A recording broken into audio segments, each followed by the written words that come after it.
back to our Talking Tip Tuesday. Today we are on our language readiness skill number 6, which is actually plays with toys or play. So play is very important for kids, especially from a very young age, because this is just how they learn all of their new skills.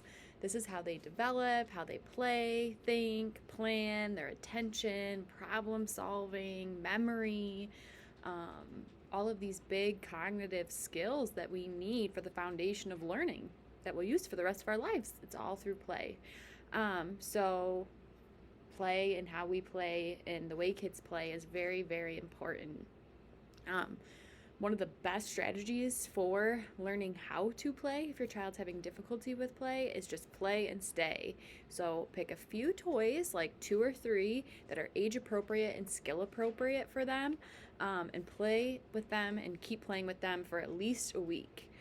Try to put other toys away or up or out of the way in a closet, a container, or a cabinet, and try to stick to the same toys until your child knows how to play with those toys. So 2 or 3. And then once they start learning how to play with those toys, you can kind of rotate some new ones in or change them out, and then it'll be like they've got brand new toys and they'll be all excited to play with.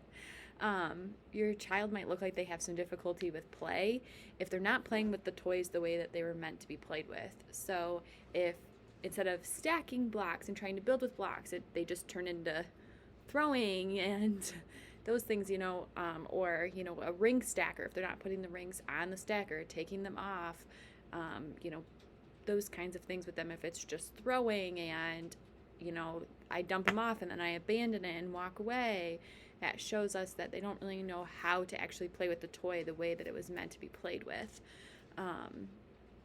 Rattles, picking them up and shaking them and putting them in your mouth, doing those things, those are great. But as we move on, we want to start to see them playing with more appropriately with toys and how they want to, and how they were meant to be played with.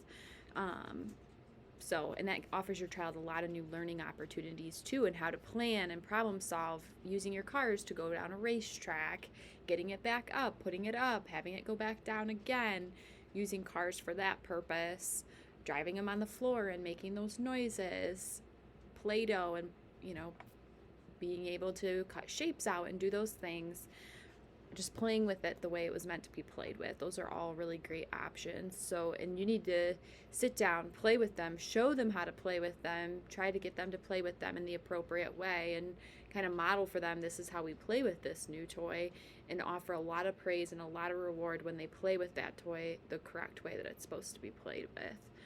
So again, the toy was made to be played with in a certain way because it's supposed to help your child think and plan.